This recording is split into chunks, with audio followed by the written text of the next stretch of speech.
महत्वपूर्ण ही हो जाता है सर कि वाकई में ये एक पॉलिटिकल पैतरा विपक्ष का ज्यादा नजर आता है, क्योंकि धन्यवाद प्रस्ताव पर जब चर्चा आप करेंगे, आपको मौका मिलेगा, तो आपको कोई बंदिश थोड़ी है, आप खुलकर अपनी बात रखिए नीट के मुद्दे पर, पर्चा लीक के मुद्दे पर, परीक्षा में सुधार के मुद्दे पर, लेकिन यहां इसी पर हंगामा कर देना और सदन ही नहीं चलने देना, मतलब ये क्या पॉलिटिकल मैसेजिंग की जा रही है विपक्ष की तरफ से? अभय सर।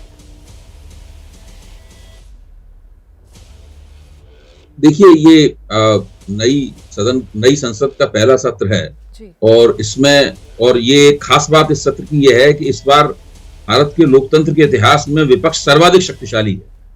पिछले लंबे जितनी भी संसद, ये 18वीं जो भी संसद है ये, उसमें भारत इससे ज्यादा विपक्ष कभी भी शक्तिशाली नहीं हुआ। संख्या की दृष्टि से, उत्साह में भी है, उसको लगता है उसी में एक नैतिक किस्म की जीत भी हुई है कि भारतीय जनता पार्टी के पास बहुमत नहीं रह गया है।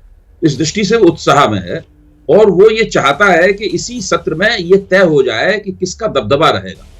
वो सरकार का दबदबा नहीं मानना चाहता, और क्योंकि पिछले 5 साल में अगर आप देखें तो विपक्ष की संख्या बहुत कम थी, बहुत कमजोर था, सरकार बहुत शक्तिशाली थी और सरकार अक्सर विपक्ष को लगभग रौंदने की मुद्रा में रही है। जिस तरीके से विपक्ष को निष्कासित किया गया, तो वो सारी बातें उनके दिमाग में है। और जो लोकसभा अध्यक्ष अभी जो फिर से लोकसभा अध्यक्ष हो गए हैं, उनकी भी कोई बहुत अच्छी छवि विपक्ष के मन में नहीं है।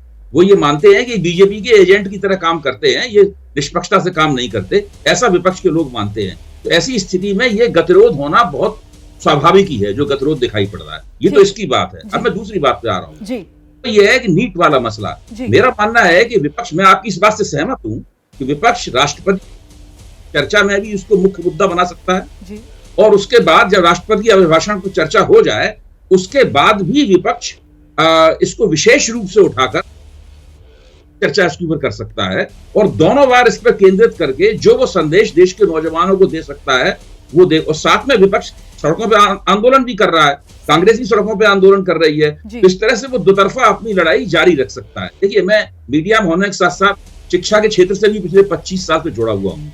ये पर्चे लीक का मामला जो है, और खासतौर से नीट का और दूसरे मसलों में, ये एक बहुत बड़ा नेशनल स्कैंडल है, एक बहुत बड़ा राष्ट्रीय घोटाला है, और ये किसी भी भ्रष्टाचार के घोटाले से बड़ी चीज है, क्योंकि इसके अंदर छात्रों का, हम सब लोग, मैं वही बातें कह रहा हूँ, सब लोग जानते हैं और सब लोग इस बात में सहमत हैं।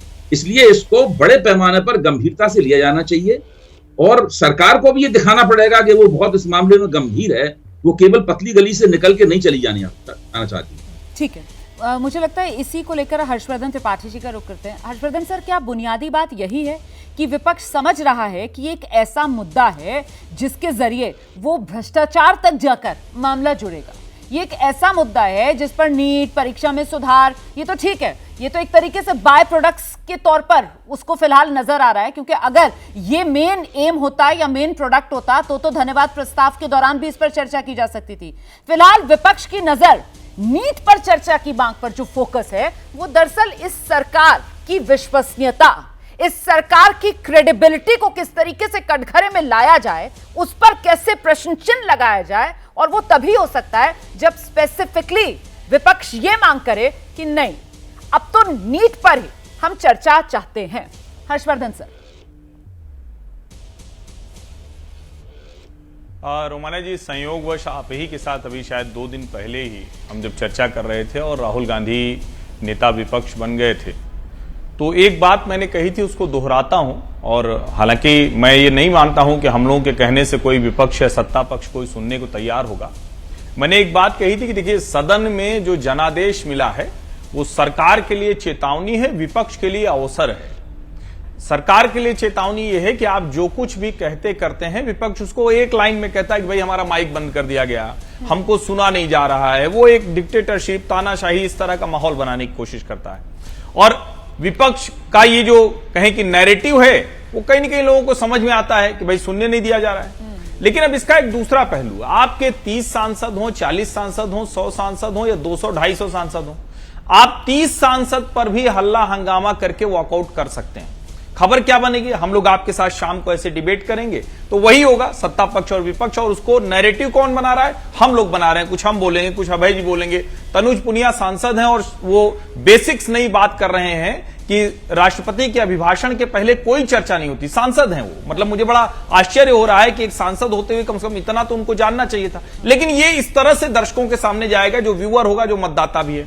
अब मेरा ये मानना है कि राहुल गांधी की एक जो लीडर ऑफ अपोजिशन के तौर पर एक गंभीर राजनेता की छवि बन सकती है, उसमें एक क्षरण हो रहा है। इसको विपक्ष और सत्ता पक्ष कैसे लेंगे मैं नहीं जानता हूं। मेरा मानना है कि आज जब राष्ट्रपति के अभिभाषण पर धन्यवाद प्रस्ताव पर चर्चा हो रही थी, मजे से बात होती, बड़ा हिस्सा विपक्ष को मिलता। भाई उनके अगर सबको मिलाकर देखें 99 उनके हैं, कुल 232, 33, 34 जितने भी हों पूरे सांसद हो गए, तो एक अच्छा खासा हिस्सा मिलता। राहुल गांधी सहित विपक्ष के सारे नेता और कोई बात ही नहीं करते। और सरकार को देखिए, ठीक है, राहुल गांधी की जो इमेज है आप कह रहे हैं उसको नुकसान पहुंचेगा। जैसे ही घड़ी का काटा दोपहर 2:30 पे आए, बबीता जी का दिल सास बहू साजिश के लिए मचल जाए। और ये है इनकी बहू, पूरे दिन ऑफिस की टेंशन हो जाए गॉन जब ये करें अपना फेवरेट शो फ्री टाइम पे ऑन। इनकी तरह आप भी देखिए अपना फेवरेट शो अपने टाइम पर और डाउनलोड कीजिए एबीपी लाइव ऐप अपने स्मार्ट टीवी पर।